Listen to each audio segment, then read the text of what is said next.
courage then, in changing, gave the British people the courage to change.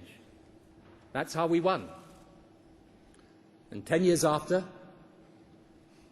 government takes its toll.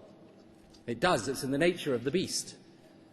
And in the harsh climate of the 24/7 media, in which gossip and controversy are so much more newsworthy than real news,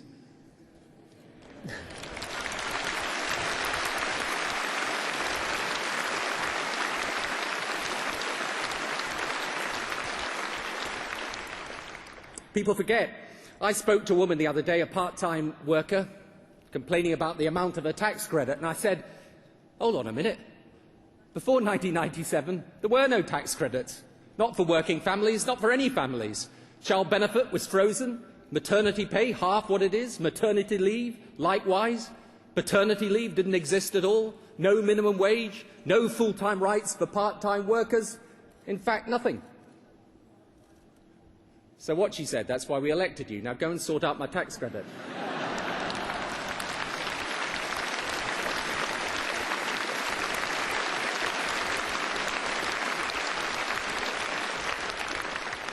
And of course she's right.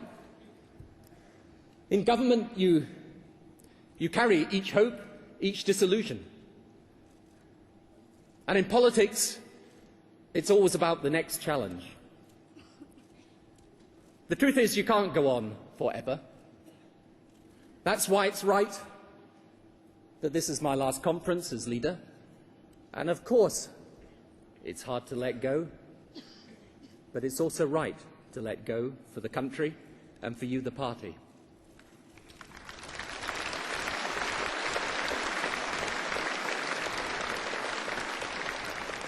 And over the coming months, I will take through the changes I've worked on so hard these past years, and I'll try to help build a unified party with a strong platform for the only legacy that has ever mattered to me, a fourth-term election victory that allows us to keep on changing Britain for the better.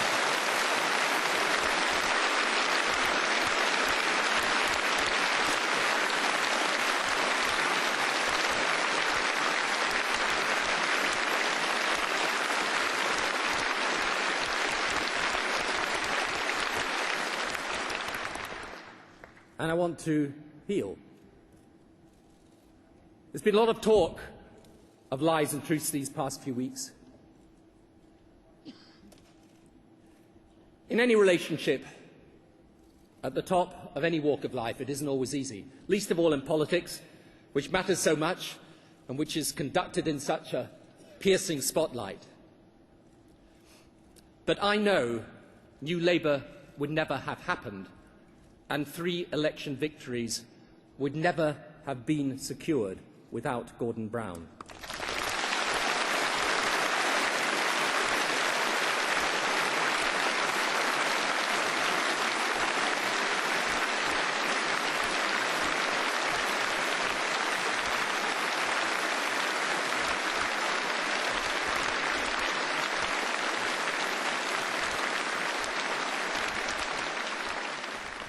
He's a remarkable man, a remarkable servant to this country, and that is the truth.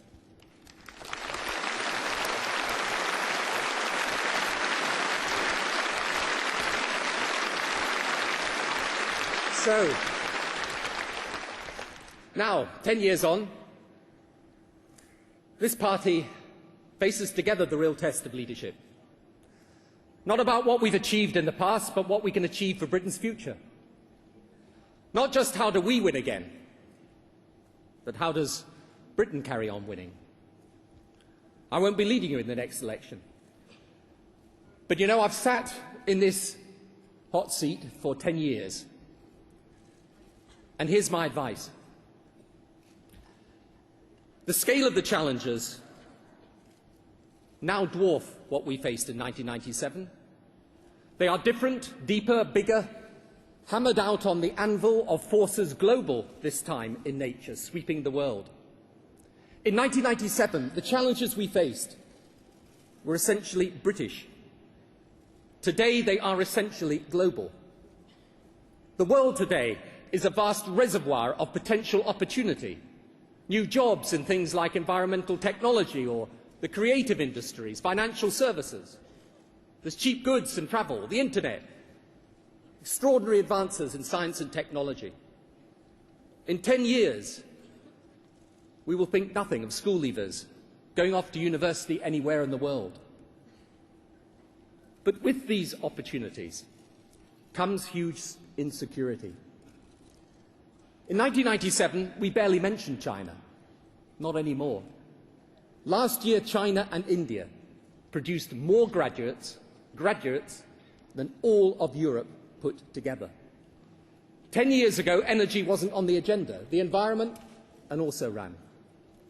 10 years ago, if we talked pensions, we meant pensioners.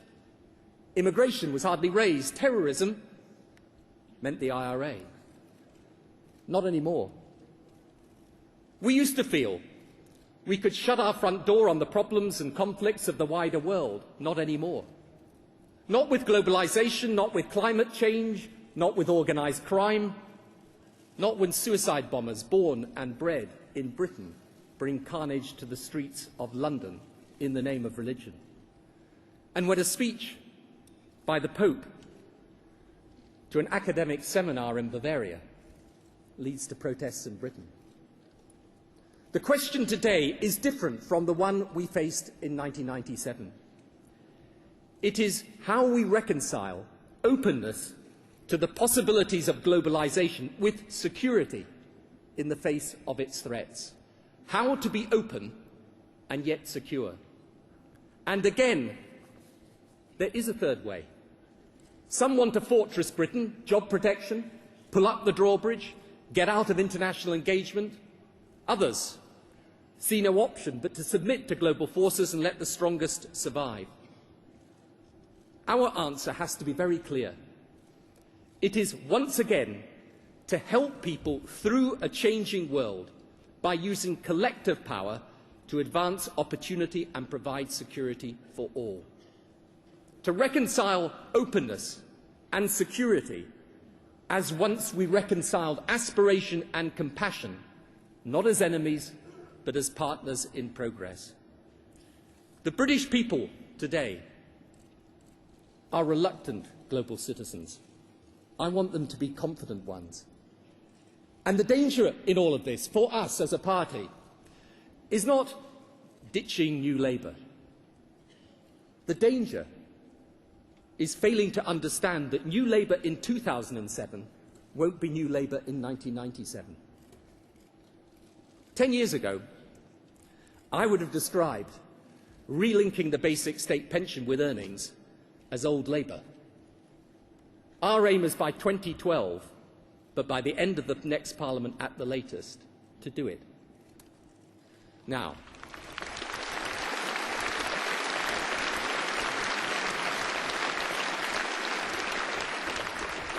has Rodney Bickerstaff become New Labour or have I become old Labour? 10 years ago, if you'd asked me to put environmental obligations on business, I would have been horrified. Now I'm advocating it. I would have balked at restrictions on advertising junk food to children. Today I say, unless a voluntary code works, we will legislate for it.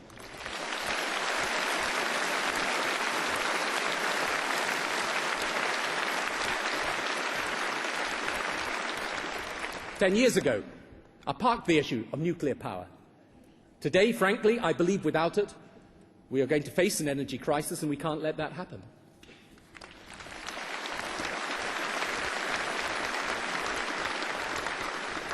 Over the next year, we are reviewing every aspect of our economic policy, not because we were wrong in the past, but because whether in tax and spending, regulation or planning, enterprise, the question is not about our competitiveness in the last 10 years, but in the next 10.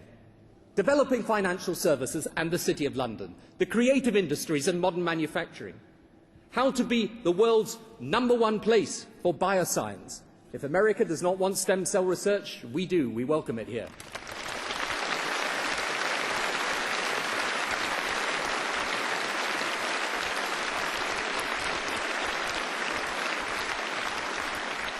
And how to fund transport through road pricing, Or skills, a huge challenge for the nation. And I say to business, you have a responsibility to train your workforce.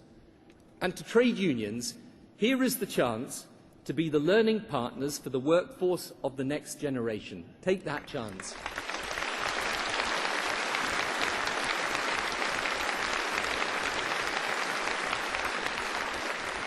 Global warming is the greatest long-term threat to our planet's environment. Scarce energy resources mean rising prices and will threaten our country's economy. Do you know, in 15 years, we will go from 80% self-sufficient in oil and gas to 80% of it imported. We need, therefore, the most radical overhaul of energy policy since the war. We will increase the amount of energy from renewable sources fivefold. We will ensure every major business in the country has a responsibility for greenhouse gas emission reduction. We will treble investment in clean technology, including clean coal, and we will make sure that every new home is at least 40% more energy efficient.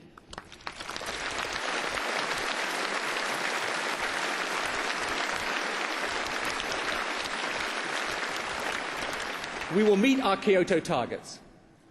In fact, we will meet them by double the amount, and we will take the necessary measures, step by step by step, to meet one of the most ambitious targets on the environment set anywhere in the world, a 60% reduction in emissions by the year 2050.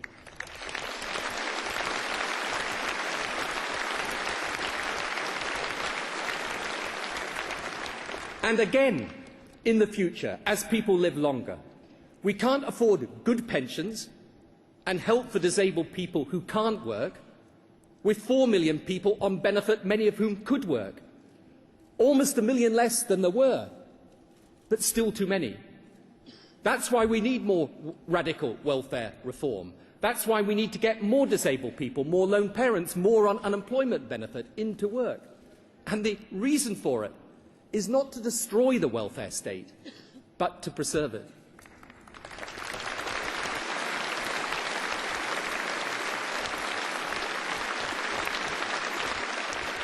And why is reform so important in public services? Look, over the past 10 years, let's be clear, Britain has invested more in our public services than any comparable nation in the world.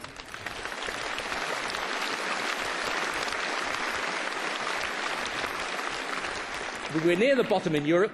We're now at the average, and we got there in a decade. 300,000 more workers, treble the money going in, 25% more pay in real terms, and the largest ever hospital programme. That is an NHS being rebuilt, not privatised.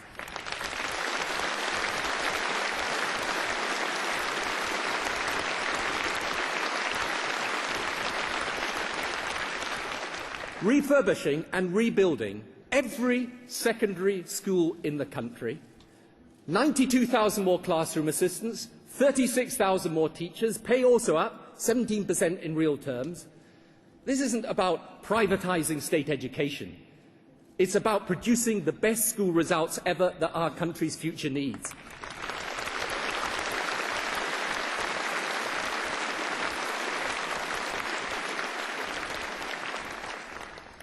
But what happens?